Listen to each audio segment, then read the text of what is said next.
फाल्गुनी दुनिया के सबसे खूबसूरत, सबसे प्यारे नक्षत्रों में से एक होता है। मैं जितने भी पूर्व फाल्गुनी नक्षत्र में जन्मे हुए लोगों से मिली हूँ, हमेशा बहुत ही खुश मिजाज होते हैं, बहुत ही जीवंत होते हैं और हमेशा इन लोगों के अंदर बच्चों जैसी क्वालिटीज होती हैं, जिसकी वजह से आप इनके साथ बहुत जल्दी अटैच हो जाते हो और इनकी तरफ बहुत जल्दी अट्रैक्ट भी हो जाते हो। लेकिन इसका मतलब ये नहीं है कि पूर्व फाल्गुनी नक्षत्र में जन्मे हुए व्यक्ति चीख और चिल्ला नहीं सकते। तो आखिर पूर्व फाल्गुनी कैसा नक्षत्र है और इसके क्या क्या इंटरप्रिटेशंस हैं, ये जान लेते हैं हमारी नक्षत्रों की सीरीज के इस नए वीडियो में।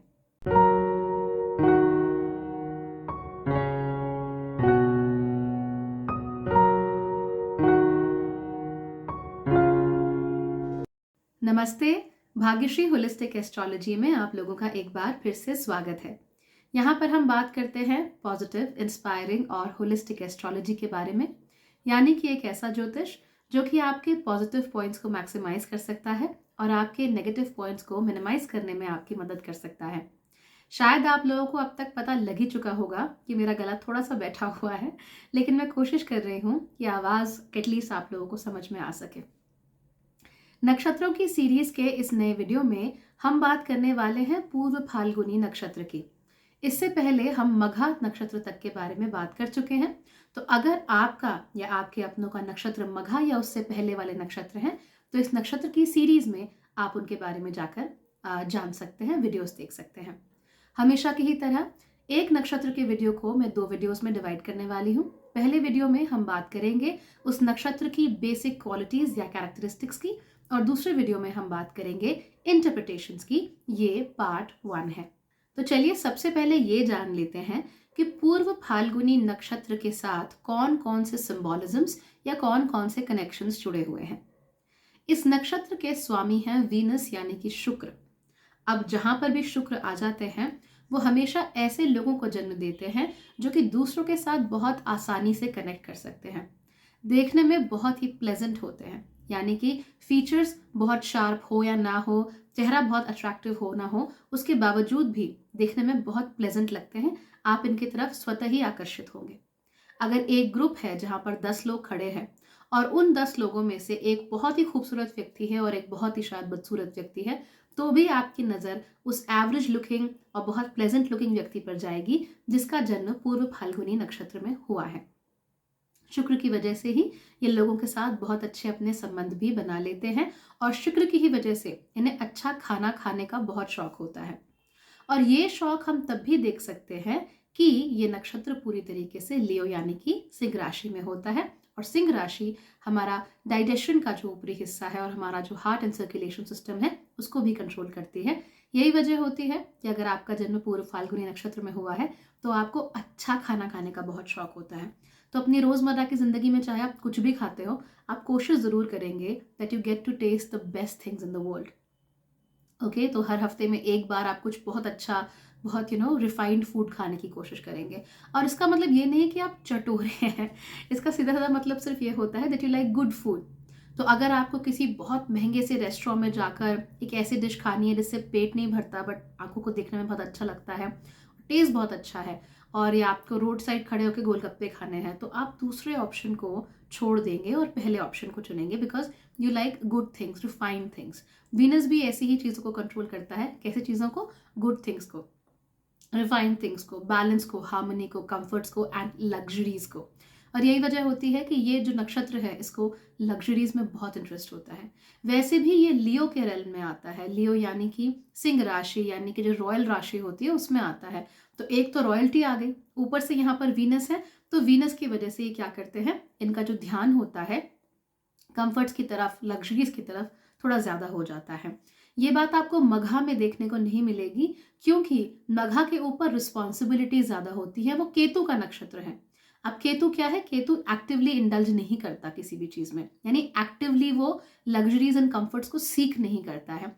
लेकिन क्योंकि यहाँ पर शुक्र का नक्षत्र है, इसीलिए लियो के रेल में होने के बावजूद भी ये आगे बढ़कर कंफर्ट्स एंड लग्जरीज को चाहता है, उनकी इच्छा करता है।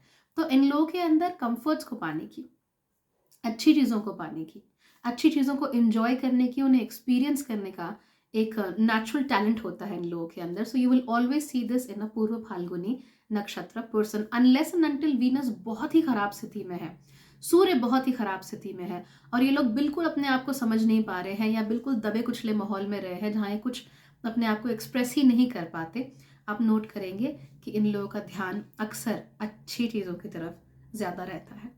इस नक्षत्र का सिंबल है एक बेड। कई बार हम ये कहते हैं कि बेड के आगे के जो पाए होते हैं वो पूर्व फाल्गुनी नक्षत्र के साथ जुड़े हुए होते हैं।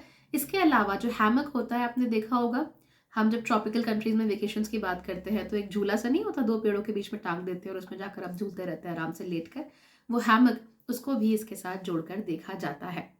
इस नक्षत्र के देवता हैं भग देवता। अब नेचुरली ये इंद्र नहीं है, ये अग्निदेव नहीं है, तो बहुत कम लोगों ने भग देवता के बारे में सुना होता है। कौन है भग देवता? भग दरअसल 12 आदित्यों में से एक आदित्य का नाम है। अब 12 आदित्य कौन होते हैं? 12 आदित्य यूं समझ लीजिए कि सूर्य के 12 नाम, सूर्य के 12 प्रकार या फिर सूर्य के ही 12 अलग अलग रूप हैं। इन्हें द्वादश आदित्य भी कहा जाता है। इनका आनाम आदित्य इसलिए पड़ा क्योंकि ये अदिति और ऋषि कश्यप के पुत्र हैं। अदिति का मतलब होता है जिसमें द्वैत भाव ना हो, यानी कि जो अपने आप को परमात्मा के साथ एक ही लेंस से देखता हो, अपने आप को परमात्मा से अलग ना मानता हो, तो द्वैत भाव की कमी होती है। उन्हीं अदिति के ये 12 पुत्र हैं। इनमें से एक का नाम होता है भग। भग की खास बात क्या होती है कि ये सुबह की जो रोशनी होती है, सूर्य की जो पहली किरणें पृथ्वी पर पड़ती हैं या सूर्य की पहली किरणें हमें दिखाई देती हैं, महसूस होती हैं, ये उनके साथ कनेक्टेड होते हैं। तो हर नई सुबह जैसे अंधकार को चीरते हुए आती है और उसके साथ साथ ही हमारे मन में खुशी भरती है, हमारे मन में मोटिवेशन भरती है, हमें विल पावर देती है, आगे बढ़ने की प्रेरणा देती है और हमारे शरीर के सारे प्रोसेसेस को स्टार्ट करती है। ठीक वैसे ही भग भी हमारे जीवन में अलग अलग तरीकों से अलग अलग प्रोसेसेस को स्टार्ट करने की कोशिश करते हैं। भग का दूसरा मतलब होता है आपके पूर्वजों से मिलने वाली वेल्थ, यानी आपके पूर्वजों से आपको क्या क्या मिला। जनरली इस वेल्थ को हम समझते हैं कि हमें अपने पूर्वजों से कितना पैसा मिला, लेकिन ये सच नहीं है। दरअसल अपने पूर्वजों से हमें क्या मिलता है? हमें मिलता है उनका डीएनए, हमें मिलता है उनकी आदतें, हमें मिलते हैं उनके संस्कार। जो भी संस्कारों की वेल्थ है, जो आदतों की वेल्थ है, या जो डीएनए की वेल्थ है, ये सारी की सारी वेल्थ हम जोड़कर देखते हैं भग के साथ, क्योंकि भग ही हमें ये बताते हैं कि हम अपने पूर्वजों से, अपनी लिनियज से किस तरीके से कनेक्टेड हैं। मैंने आपको सोल पर्सनालिटी टाइप के वीडियोस में ये बात बताई थी और शायद आपको याद भी होगी। सोल पर्सनालिटी टाइप ये होता है कि सूर्य हमारी कुंडली में कहाँ बैठा हुआ है, यानी सूर्य किस प्रकार का है, और सूर्य हमें कहाँ से जोड़कर देखता है? सूर्य हमें जोड़कर देखता है हमारी लिनियज से, यानी कि हम किस वंश में पैदा हुए हैं। नेचुरल सी बात है कि आपका जो भी नक्षत्र है या जो भी लग्न है वो तो एक तरफ है, लेकिन जिस वंश बेल में आपका जन्म हुआ है उसके गुण या उसके संस्कार आपके जीवन का हिस्सा बनेंगे ही बनेंगे। आप कैसे दिखते हैं, आपका शरीर कैसा है, कौन सी बीमारियां आपको हो सकती हैं, किन बीमारियों से आप लड़ सकते हो, कैसे माहौल में आप ज़्यादा अच्छा परफॉर्म कर सकते हो, किन लोगों के साथ ज़्यादा अच्छा परफॉर्म कर सकते हो, कैसे इन्वायरमेंट में रह सकते हो, ये सारी की सारी बातें कहीं ना कहीं आपकी वंशपेल के साथ जुड़ी हुई होती हैं, यानी कि आपके सूर्य के साथ जुड़ी हुई होती है। और सूर्य का ही एक प्रकार होता है भग, यानी कि हमारे द्वादश आदित्यों में से एक, जो कि पूर्व फाल्गुनी नक्षत्र को कंट्रोल करते हैं। इसी नक्षत्र के साथ जो तीसरा बहुत इंपॉर्टेंट चीज जुड़ी हुई होती है भग के साथ और पूर्व फाल्गुनी के साथ, वो है मैरिटल हैप्पीनेस, यानी कि विवाह के पश्चात आपको जीवन में जो सुख या जो वेल्थ मिलती है उसके साथ भी हम भग देवता को कनेक्ट करके देखते हैं। कैसे? विवाह के बाद आपको दो तरह के सुख मिल सकते हैं। एक तो obviously sexual pleasure, sensual pleasures, और दूसरा है बच्चों का सुख। ये दोनों ही चीजें पूर्व फाल्गुनी नक्षत्र के साथ जन्मी हुई होती हैं। और आप नोट करेंगे कि हमने सेकंड पॉइंट में बात की थी कि आपको अपने पूर्वजों से क्या मिला, लेकिन थर्ड पॉइंट हमें ये बताता है कि आप किसके पूर्वज हैं, आप कैसे अपनी वंशपेल को बढ़ा रहे हैं, या आप अपने आने वाली पीढ़ियों के लिए क्या कर रहे हैं। तो आपके जो पूर्वज थे वो तो एक तरफ है, लेकिन आप किन के पूर्वज होंगे वो भी एक तरफ है। पूर्वजों को हम मघा नक्षत्र के साथ भी जोड़कर देखते हैं। पूर्वज यानी कि people who came before you, आपसे पहले आने वाले लोग। और पूर्व फाल्गुनी में पूर्व का मतलब भी क्या हुआ, समथिंग और somebody that came before you. तो आपको अपने से पहले आने वाली पीढ़ियों से क्या मिला, और अपने बाद जो आपकी पीढ़ियां आएंगी, क्योंकि उनके लिए तो आप पूर्वज होंगे, राइट। तो आपने उन लोगों के लिए क्या किया, आपने उन लोगों के लिए कैसा प्रेसिडेंट सेट किया, ये बहुत इंपॉर्टेंट चीज होती है। That in some cases people believe कि भाई हम तो 7 पीढ़ियों से गरीब हैं, राइट, और हम अब आगे नहीं बढ़ पा रहे हैं। सो आप अपने आगे वाली पीढ़ियों के लिए क्या करते हो? क्या आप उसी गरीबी में रहते हो, या आप एंटरप्राइजिंग बनते हो, या आप पैसा कमाने की कोशिश करते हो, पैसे का संग्रह करने की कोशिश करते हो और उसके बाद आगे बढ़ने की कोशिश करते हो, ताकि आगे आने वाली पीढ़ियां अच्छी हो सके, बेहतर हो सके, और उनको अच्छे मौके मिल सके जो शायद आपको नहीं मिल पाए थे। तो ये सारी की सारी चीजें अगेन इज कनेक्टेड टू पूर्व फाल्गुनी। मघा नक्षत्र talks exactly about your deceased ancestors, जो कि अब इस दुनिया में नहीं है, लेकिन पूर्व फाल्गुनी ना सिर्फ आपको उन डिसीज्ड एंसेस्टर्स के साथ जोड़ता है, बल्कि ये भी बताता है कि आपके पूर्वज थे, लेकिन आप भी किसी के पूर्वज हो, आप भी किसी के लिए एक दुनिया बना रहे हो, आप भी किसी के लिए एक सर्कमस्टांस बना रहे हो। तो आप जो भी एक्शंस करते हो वो ना सिर्फ आपके लिए बल्कि आपकी आने वाली जो पीढ़ियां हैं उन सब के लिए रेलेवेंट होने वाले हैं। और यहीं से तो पितृदोष की भी हम बात करते हैं। पितृदोष क्या होता है कि आपने किसी के साथ कुछ खराब किया, आपने किसी का सामान लूटा, आपने किसी की जमीन जायदाद लूटी, आपने किसी के ऊपर बहुत अत्याचार किए, तो वो आपके द्वारा किए हुए अत्याचार आपकी आने वाली 7 पीढ़ियों के लिए एक तरीके का दोष बनकर निकलता है। तो that is also how Karma works, कि आपका जो किया हुआ काम है वो आपके लिए तो है ही है, लेकिन आपके आने वाली जो पीढ़ियां हैं उनके लिए भी है। तो ये एक तरीके से डेट बन जाता है, एक तरीके से एक बोझ बन जाता है, या एक लोन ऋण बन जाता है जो आपकी आने वाली 7 पीढ़ियों को चुकाना पड़ता है, right. So that is also one of the ways in which Purva Phalguni नक्षत्र वर्क्स। तो बहुत ही डीप इसकी अंडरस्टैंडिंग है। अक्सर लोग समझते हैं कि पूर्व फाल्गुनी बड़ा प्यारा सा नक्षत्र है, तो उसमें डीपली अंडरस्टैंड करने के लिए कुछ है नहीं, लेकिन जब आप भग देवता को समझेंगे तब आपको रियलाइज होगा कि ये बता रहे हैं कि आप अपने आने वाली पीढ़ियों के लिए क्या कर सकते हो। और इनकी सबसे बड़ी प्रॉब्लम क्या है, वीनस। वीनस खुद के लिए चीज़ें जमा करना चाहता है, और भग देवता आने वाली पीढ़ियों के लिए चीज़ें जमा करना चाहते हैं। तो इन दोनों के बीच में फाइन बैलेंस कैसे बनाया जाए, बैलेंस अगेन वीनस की चीज़ है। तो बैलेंस कैसे बनाया जाए, और इस बैलेंस को इस तरीके से कैसे कैरी आउट किया जाए लाइफ में कि आप ना सिर्फ अपनी लाइफ को एंजॉय कर सको, बल्कि आने वाली पीढ़ियों के लिए भी कुछ छोड़कर जा सको। Those things I believe are very important for Purva Phalguni नक्षत्र। इस नक्षत्र का पुरुषार्थ है काम, यानी कि फुलफिलमेंट ऑफ डिजायर्स। नेचुरल सी बात है, वीनस का नक्षत्र है तो फिर ये डिजायर्स को फुलफिल करने के बारे में सोचेगा। और क्योंकि ये सिंह राशि के अंदर आता है, इसीलिए जो हाईएस्ट डिजायर्स हैं, जो बेस्ट चीज़ें हैं जो दुनिया की, उनको कंट्रोल करने के बारे में सोचेगा। तो पार्टनर भी चाहिए तो बेस्ट चाहिए, बच्चे भी बेस्ट परफॉर्म करें, कम से कम अच्छे लगे, और इसके साथ साथ ही उनके लंचेस बड़े अच्छे रहें, हमारे कपड़े बड़े अच्छे रहें। तो इन चीज़ों में बड़ा ध्यान होता है। Fulfilment of desires is one of the main पुरुषार्थ ऑफ पूर्व फाल्गुनी नक्षत्र। इनके साथ जो पेड़ जुड़ा हुआ है वो है पलाश का पेड़। आपने देखा होगा, बहुत ही खूबसूरत पेड़ होता है। I like the foliage of palash. तो एक बहुत ही खूबसूरत पेड़ जो कि इस नक्षत्र की खूबसूरती को और उसके साथ साथ ही इसकी फ्योरीनेस को भी दिखाता है, वो जुड़ा हुआ होता है पूर्व फाल्गुनी के साथ। इस नक्षत्र का गुण है राजसिक। रिमेंबर, ये सात्विक नहीं है क्योंकि ये एंटायरली धर्म की तरफ नहीं बढ़ रहा है, और ये तामसिक भी नहीं है क्योंकि ये बहुत ही नेगेटिव या एक्सेसिवली ओवर पावर्ड नक्षत्र भी नहीं है। राजसिक है, क्रिएटिव है, तो चीज़ों को क्रिएट करने की क्षमता ये रखता है। यही वजह होती है कि आपको पूर्व फाल्गुनी नक्षत्र में जन्मे हुए लोग क्रिएटिव भी नजर आते हैं। जो भी काम करेंगे क्रिएटिवली करेंगे, पेंटिंग, डांसिंग वगैरह तो करते ही हैं, लेकिन अगर ये सब ना भी करें तो भी इनकी डेली लाइफ बड़ी क्रिएटिव होती है। So they try to do things in a different and a very unique way as well. इनका जो तत्व है वो है अग्नि का। नेचुरल सी बात है कि अग्नि भी क्रिएशन के बारे में ही बात करती है, और इसके साथ साथ ही अग्नि वार्मथ के बारे में बात करती है। सिंह राशि वैसे भी एक अग्नि के तत्व की ही राशि है, और उसके साथ साथ ही पूर्व फाल्गुनी में भी अग्नि का तत्व मिलता है। इसी वजह से ये दोनों चीज़ें आपस में बहुत कंपैटिबल होती हैं।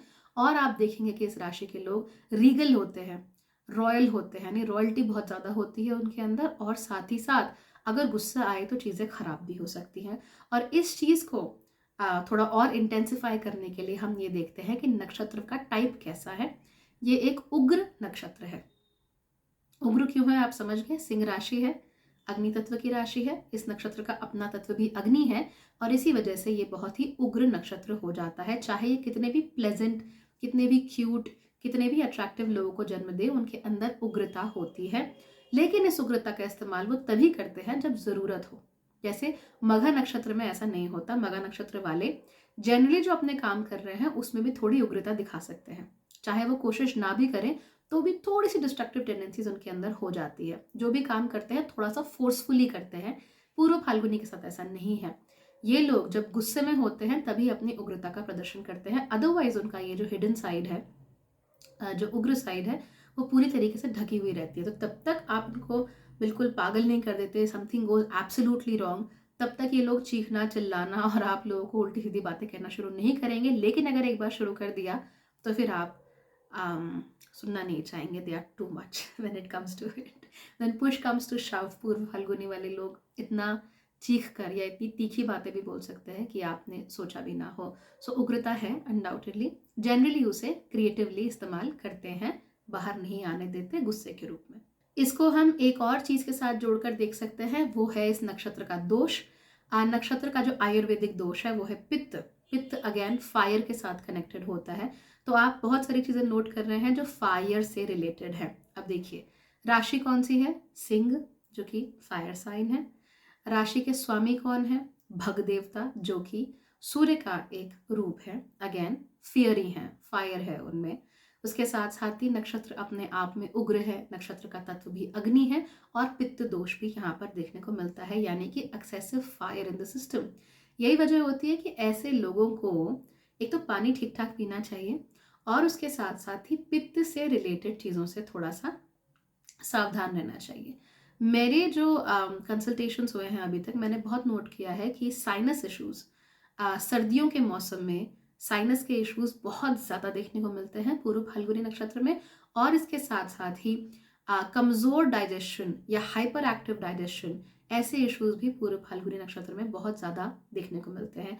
तो दोनों ही केसेस में आपको थोड़ा सा सावधान रहने की ज़रूरत है। एसिडिटी अगर आप लोगों को बहुत ज़्यादा होती है या आपका डाइजेशन बिल्कुल वीक हो गया है या बहुत ज़्यादा हाइपर एक्टिव हो गया है, या फिर आप लोगों को पित्त से जुड़ी हुई समस्याएं, जैसे शरीर पर पित्त निकल आना, ऐसी समस्याएं होती हैं, उल्टी आना, साइनस जैसे इश्यूज होना, तो आपको थोड़ा सावधान उस केस में रहना चाहिए।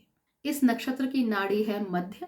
अगेन ये ना ही बहुत ज़्यादा हाइपर एक्टिव है ना ही अंडर एक्टिव है, मीडियम नक्षत्र है, मध्य नाड़ी पर चलता है, यानी चीज़ों को बैलेंस करने की क्षमता इसके अंदर है।